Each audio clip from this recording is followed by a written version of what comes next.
Okay, well then, this is new, right? Uh, this isn't really a full episode, more of like a short um, snippet or whatever.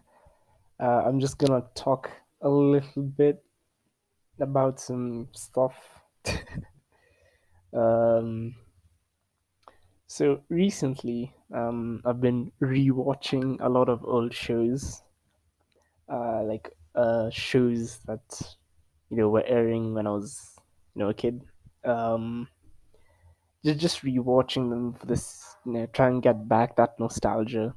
But I've actually realized that some of these shows, although they were tailored to kids, they spoke about really genuine, um, big problems, I guess you'd say, like very complex situations, very mature topics that they handled in a very pretty awesome way. Um, like the main one, I guess, that kind of brought this whole thing up was The Last Airbender, right? Um, because we all know it, it was a big part of our childhood. It's an amazing show and it holds up even right now. You can go and sit down and watch it, and you will still have the level of enjoyment in every episode that you had when you were a kid. Right? It doesn't lose that effect. But it also, for a kids show aimed at like 12-year-olds, it speaks a lot about very complex issues. Like it deals with fucking genocide, you know, and like abusive parents and shit, and it deals with scars of war, and the psychological effect of war and stuff like that. It deals with a lot of mature um topics and stuff, and that's a thing with like a lot of these uh like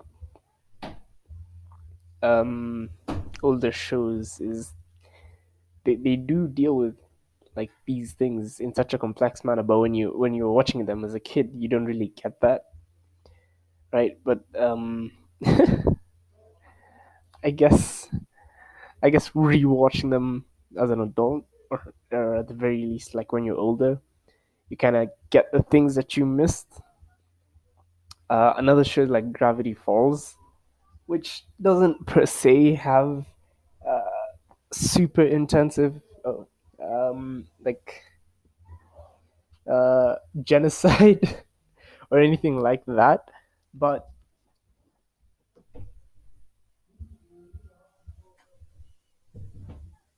sorry, but it does have a unique form of storytelling. Like the show is more than just a show for the sake of a show. Like the story is wasn't although the story is tailored to children, the story wasn't flat.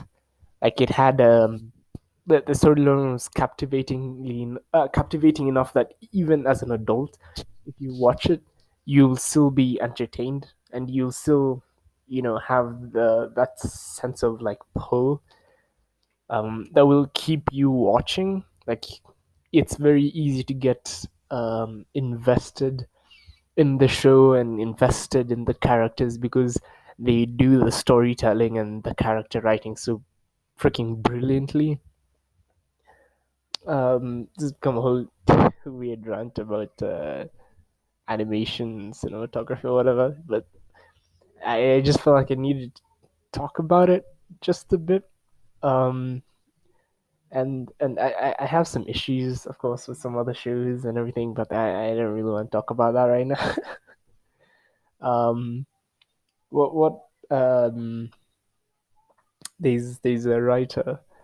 His name is Aaron Ehas. He was the head writer for Avatar: The Last Airbender, and I think he did a comic after that for them, Spirit, if I'm not wrong.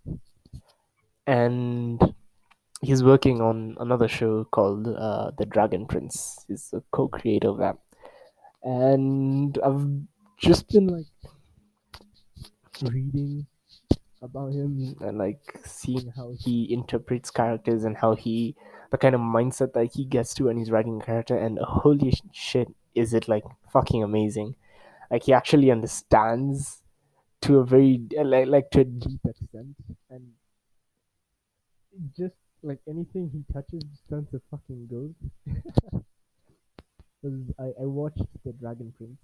It's a kids show. It's a very new kids show. It's available on Netflix. If you want to check it out, I highly recommend you do. But it gives you that feeling. It gives you that nostalgic feeling of getting home on the weekend and rushing to catch the new latest episode, right? Of whatever it is, of those old shows. It has such and it has a couple callbacks to the last Airbender, but it has such a impactful feeling, right? It has that captivation. It has that good storytelling. It has that good character development. And the reason I bring this up is because more and more, especially now because of like the whole lockdown COVID shit, we're like we're consuming like satellite media more and more. We don't head off to the movies or anything, but we're like sitting down consuming Netflix or HBO or all of these streaming services, Disney Plus, whatever.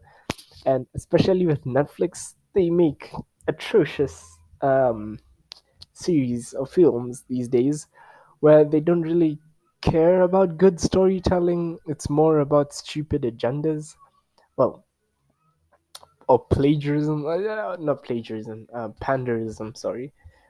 Um, where you can't enjoy something because they're just hitting you over the head with agendas and shit that they need to fill.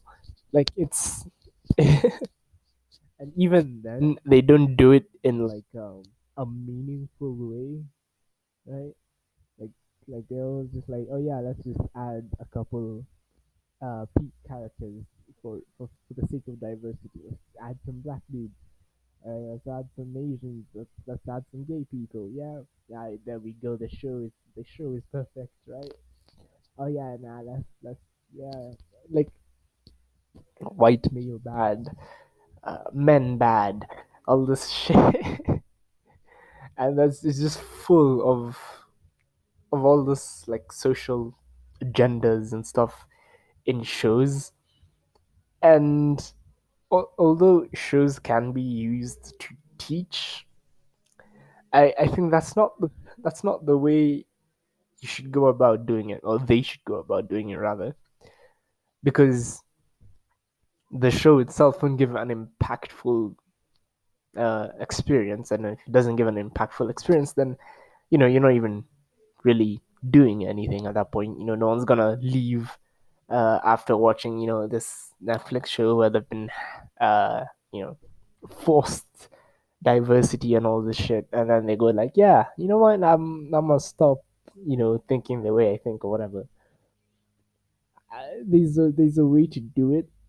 First of and that's the thing, because oh yeah, Knox also talked about this in a little bit, but he used anime, which anime is a good medium for this kind of shit, because anime also does deal with complex issues all the time, man. Like stupidly complex issues, and like I remember give the example of something like race, and the example of Code Geass, which if none of you have watched, I recommend.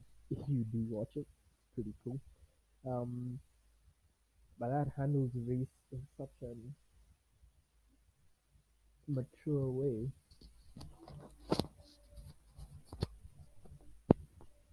that by the end of it, it gives you a broader outlook rather than just telling you things for the sake of telling you things. Like, this is bad.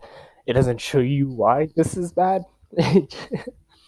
And but anyway, beside for the point, I've been really into the whole movie making thing, the whole movie series production, writing, what makes a film or a series or an animated series good and what makes it bad.